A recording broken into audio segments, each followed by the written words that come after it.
Mary, Coimbatore ഒരു നല്ല hospital ഉണ്ട്, കണ്ടു, എല്ലാ ഫെസിലിറ്റീസും ഉണ്ട്, വളരെ പ്രശസ്തയായ ഒരു ഗൈനക്കോളജിസ്റ്റ്, റൂംസ് ഒക്കെ നല്ല 5 സ്റ്റാർ ഹോട്ടൽ പോലെ ഇരിക്കും. ആനയെ നമുക്ക് അവിടെ അഡ്മിറ്റ് ചെയ്താലോ? ആനയും ഡോക്ടർ രാജലക്ഷ്മിയെ വിളിക്കൂ. അല്ല സാർ അറിഞ്ഞില്ലേ, ആനി ഇവിടെ അഡ്മിറ്റ് ചെയ്തു. പെട്ടെന്ന് പെയിൻ വന്ന കാരണം doctor സീനത്തിന്റെ ഹോസ്പിറ്റലാക്കി.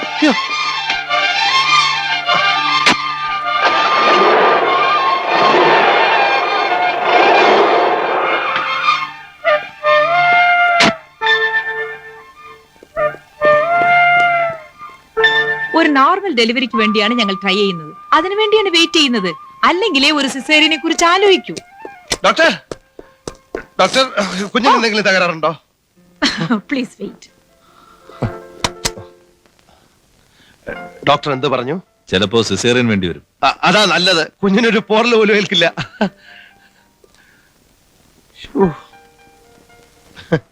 Pray to God. Yes, I am praying. പേടിക്കാനൊന്നുമില്ല, ഇങ്ങോട്ട് വരൂ. നിങ്ങൾ എന്താ ഈ പറയുന്നത്? ഡോക്ടർ ഹമീദിനെ കണ്ടോ? ഡോക്ടർ ഹമീദ് ലേബർ റൂമിൽ എന്താ കാര്യം? ഡോക്ടർ, തിയേറ്ററിൽ പോയി ആനയെ കണ്ടിരുന്നോ? ഈ ചിട്ടി ഫാർമസി കൊടുക്കും. പിന്നെ എന്തൊക്കെയാണ് വിശേഷങ്ങൾ? കള്ളുകൂടി നിർത്തി എന്നൊക്കെ പറയുന്നത് കേട്ടു. ഡോക്ടർ തിയേറ്ററിൽ പോയിരുന്നോ എന്നാണ് ചോദിച്ചത്. സ്ത്രീകൾ പ്രസവിക്കുന്നിടത്ത് എനിക്ക് എന്താണോ കാര്യം? എനിക്കൊരു മനസമാധാനമില്ല. അതിന് താനാണോ പ്രസവിക്കുന്നത്? താനൊന്ന് അടങ്ങിയിരിക്കണോ ഇവിടെ? കുടിക്കാൻ തണുത്ത വെള്ളം വേണോ? ഡോക്ടർ എന്നെ കളിയാക്കുകയാണല്ലേ?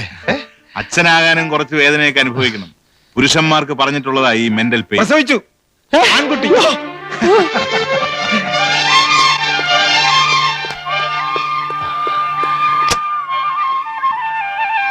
എങ്ങോട്ടാ? എന്തോ നീ കാണിക്കുന്നത്? തിയേറ്ററിനകത്തേക്കാണോ? മാറിക്കണോ?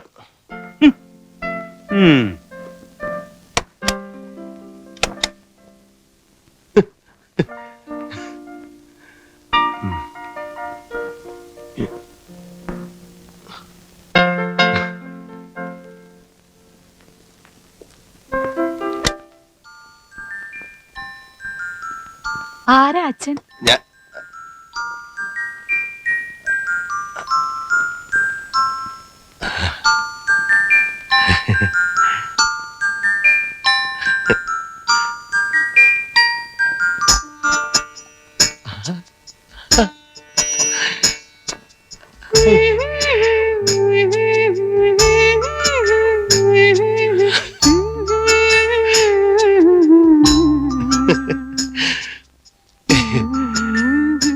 താനീ അച്ഛൻ അല്ലേ ഡോക്ടർ? അച്ഛന്റെ സ്വഭാവം കിട്ടാതിരുന്നാ മതി. മിസ്റ്റർ ചന്ദ്രദാസ്, ഞാൻ വളരെയധികം സന്തോഷവാനാണ്. ഈ നിമിഷം നിങ്ങൾ എന്ത് ചോദിച്ചാലും ഞാൻ തരും. കമാ, ചോദിച്ചോളൂ. നിങ്ങൾക്ക് ചോദിക്കാം. ഞാൻ മോനെ ഒരു ഉമ്മ വെച്ചോട്ടെ?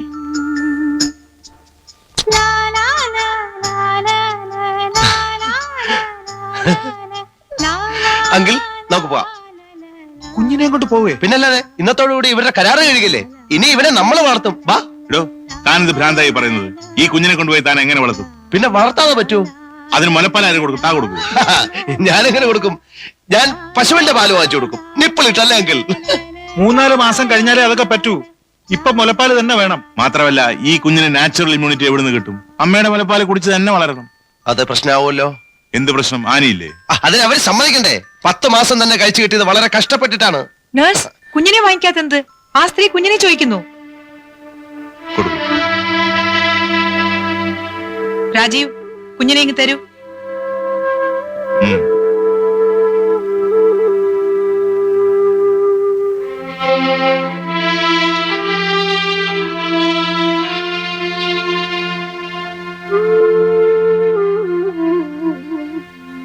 ഇതിപ്പോ പ്രശ്നമായല്ലോ ചന്ദ്രദാസ്. ഡോക്ടർ പറഞ്ഞത് കേട്ടില്ലേ? അവൻ മുലപ്പാൽ കുടിച്ച് വളരണമെന്ന്. ഞാനും വായിച്ചിട്ടുണ്ട്. ഇനി നിങ്ങളെ ബുദ്ധിമുട്ടിക്കുന്നതിൽ എനിക്ക് വിഷമമുണ്ട്. പക്ഷെ എന്നെ ഒന്ന് സഹായിക്കണം. സഹായിച്ചേ തീരൂ. ആലോചിക്കാം. ആലോചിച്ചപ്പോഴാ കാശ് എത്ര വേണ്ടെന്ന് വെച്ചാ തരാം. മിസ്റ്റർ രാജു മേനോൻ, കാശിന്റെ കണക്ക് മേലാലിനോട് പറയരുത്. എത്ര കാശ് കൊടുത്താലും കിട്ടാതെ ചിലതുണ്ട്. അത് നിങ്ങൾക്ക് അറിയില്ല. അതൊന്ന് മനസ്സിലാക്കാൻ ശ്രമിച്ചാൽ കൊള്ളാം.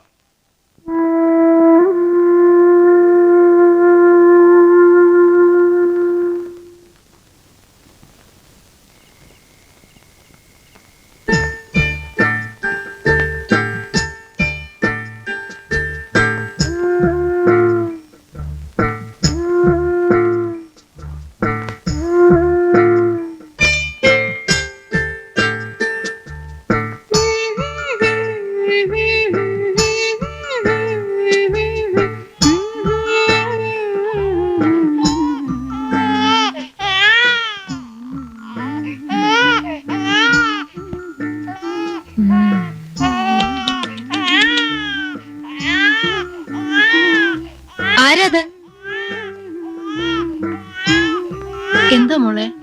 ജനലിനടുത്ത് ആരോ ഉണ്ട്.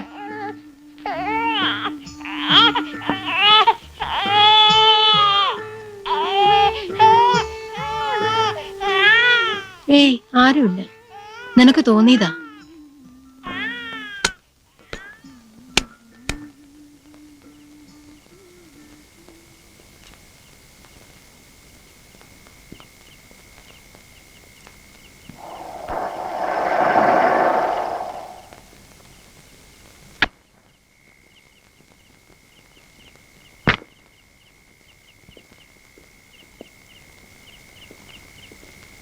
ആ പാർട്ടി കഴിഞ്ഞ് എങ്ങോട്ടാ പോയത്? ഞങ്ങൾ അവിടെ അന്വേഷിക്കാത്ത സ്ഥലമില്ല. ഞാനൊരു സ്ഥലം വരെ പോയി. ആശുപത്രിയിൽ പോയി അല്ലേ? ഏ? ഞാൻ ഊഹിച്ചു. എന്നിട്ട് മോനെ കണ്ടോ? ആ കണ്ടു. പുറത്ത് നിന്ന് ജനലിൽ കൂടെ നല്ല ഉറക്ക. ആനി ഒരു കൈ കൊണ്ടിങ്ങനെ പൊതിഞ്ഞ് പിടിച്ചിരിക്കുക. ഈ കൊച്ചു പിള്ളേർക്ക് ഏത് സമയം അങ്ങ് ഉറക്കം അല്ലേ അങ്കിൾ? ആ, അമ്മയുടെ ചൂട് പിടിച്ചങ്ങനെ ഉറങ്ങാൻ ഒരു പ്രത്യേക സുഖമല്ലേ? ഞാനും അങ്ങനെ ആയിരുന്നു. ആയിരിക്കില്ല. എനിക്ക് ഊഹിക്കാൻ കഴിയും. എന്നെ തൊടുന്നത് പോലും ആ സ്ത്രീക്ക് അറപ്പായിരുന്നിരിക്കും അല്ലേ? പിന്നെ വെറുതെ ഓരോന്ന് സങ്കല്പിക്കുക. എനിക്കതിൽ ദുഃഖമൊന്നുമില്ല. അവരുടെ മോഹങ്ങൾ തകർക്കാൻ വന്ന ഒരു അശുഭ ജന്തു എന്നേ എന്നെ അവർക്ക് കാണാൻ പറ്റൂ. അത് പോട്ടെ, അത് പോട്ടെ.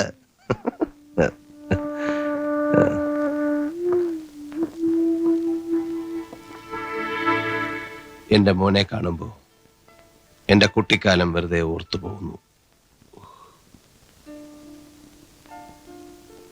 അവനെ നമുക്കൊരു രാജകുമാരനെ പോലെ വളർത്തണം. എനിക്ക് കിട്ടാത്തതൊക്കെ അവന് കിട്ടണം. ഈ വീട്ടിലും മുറ്റത്തും അവൻ അങ്ങനെ ഓടിക്കളിക്കണം.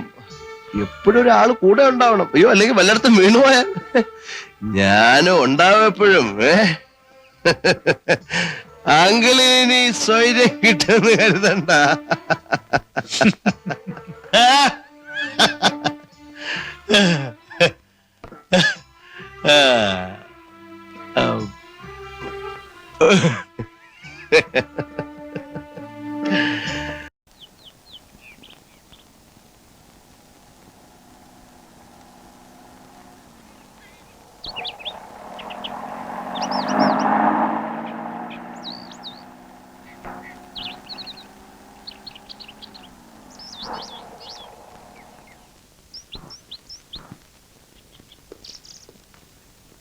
ഹലോ രാജീവ്. ഹലോ. വന്നിട്ട് കുറെ സമയമായോ? ഇല്ല, ഒരു അരമണിക്കൂറായി. ഒറ്റയ്ക്കല്ല, കുഞ്ഞും തള്ള എല്ലാരും ഉണ്ട്. ഡിസ്ചാർജ് ചെയ്തോ? കൊച്ചിന്റെ തന്ത ഇത് എവിടെയായിരുന്നു? ഞാൻ അതൊക്കെ വാങ്ങാന്ന് കരുതി പോയതാ. ഇതൊക്കെ എന്തിനാ ഇപ്പോ? Good morning sir. Morning. Good morning. കണ്ണു തുറന്നതേ ഉള്ളൂ. അതിനുമുമ്പ് വാങ്ങിക്കൊണ്ടുവന്നിരിക്കുന്ന സാധനങ്ങളെ ഉണ്ടോ? ഇതൊക്കെ എടുത്ത് അകത്ത് വെക്കൂ. ഹോസ്പിറ്റലിലെ ബില്ലൊക്കെ സെറ്റിൽ ചെയ്തില്ലേ? അതൊക്കെ ഞാൻ എത്തുന്നതിന് മുമ്പ് ഇദ്ദേഹം സെറ്റിൽ ചെയ്ത് കഴിഞ്ഞു. പ്രസവത്തിന്റെ ചെലവ് സ്ത്രീയുടെ വീട്ടുകാരുടെ കടമയാ. അത് ഞങ്ങൾ ചെയ്തു. നിങ്ങൾ വന്നിട്ട് ഇറങ്ങാമെന്ന് വിചാരിച്ച് വെയിറ്റ് ചെയ്യായിരുന്നു. ആനിയെ കുറച്ചു ദിവസം കൂടി താമസിപ്പിക്കാമെന്ന് വിചാരിച്ചത് നിങ്ങളുടെ പണം കണ്ടോണ്ടല്ല, മനുഷ്യത്വത്തിന്റെ പേരില്ല. പിന്നെ എന്റെ കുട്ടിയല്ലെങ്കിലും എന്റെ ആനി പ്രസവിച്ച കുട്ടിയല്ലേ. ആ ഒരു സ്നേഹവും ബന്ധവും ആ കുഞ്ഞിനോട് എനിക്കുണ്ട്. കണക്ക് പറഞ്ഞാൽ നശിപ്പിക്കരുത്. ആനിയോട് ഞാനൊന്ന് യാത്ര പറയട്ടെ.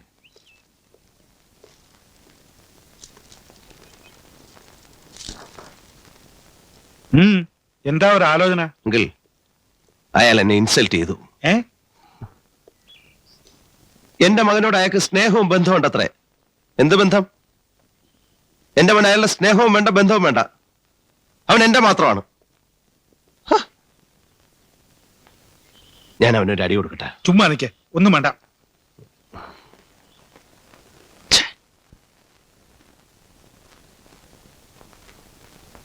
എന്താ സൂക്ഷിച്ചു നോക്കുന്നത്?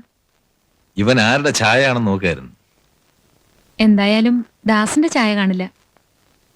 അതെനിക്കറിയാം. എന്റെ ഛായ എന്റെ കുഞ്ഞിനല്ലേ ഉണ്ടാവൂ. ഇവൻ എന്റെ ചായയാണ്, അല്ലേ അമ്മച്ചി? വളർന്നു വരുമ്പോഴറിയാം ആരെ പോലെ ഇരിക്കുന്നെന്ന്. ചന്ദ്ര, നമുക്ക് പോവാം. അമ്മ പോട്ടെ മോളെ.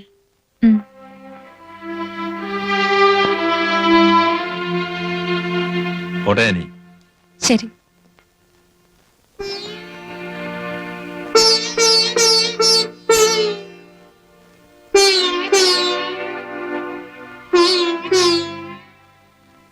എന്താ ഇങ്ങനെ നോക്കുന്നത്? ഞാൻ ആലോചിക്കായിരുന്നു, അന്ന് ഹോസ്പിറ്റലിൽ നിന്ന് നീ പുറപ്പെട്ടു പോരുമ്പോ ആരെയൊക്കെയാ നീ ശപിച്ചത്? രാജീവിനെ, നിന്റെ വയറ്റിൽ വളർന്നിരുന്ന ഇവനെ, വിധിയെ. തേങ്ങലടക്കാൻ കഴിയായിരുന്നതുകൊണ്ട് നിനക്ക് എന്നോട് യാത്ര പറയാൻ പോലും കഴിഞ്ഞില്ല. ഇന്ന് ഞാൻ യാത്ര ചോദിച്ചപ്പോ എത്ര ലാഘവത്തോടെയാണ് നീ. എനിക്ക് വിഷമമില്ലെന്നാണോ ദാസ് സൂചിപ്പിക്കുന്നത്? 2-3 മാസം കൂടി ഇവിടെ താമസിക്കാൻ ദാസനല്ലേ പറഞ്ഞത്? ഞാൻ പറഞ്ഞില്ലായിരുന്നെങ്കിൽ? എന്താ ദാസ് ഇങ്ങനെയൊക്കെ സംസാരിക്കുന്നത്? ദാസന് ഇഷ്ടമല്ലാത്തത് എന്തെങ്കിലും ഞാൻ ഇന്ന് വരെ ചെയ്തിട്ടുണ്ടോ? ശരി, ഞാൻ കുറച്ചു ദിവസം കഴിഞ്ഞിട്ട് വരാം. 10 മാസം വളർച്ചയുള്ള ഒരു ട്യൂമറിനെ കുറിച്ച് നാം പറയാറില്ലേ, അത് മറക്കണ്ട. മുറിച്ചു മാറ്റിയാലും ഭേദമാകാത്ത ഡീപ്പ് റൂട്ടഡായ ക്യാൻസറസ് ട്യൂമറായി അത് മാറരുത്.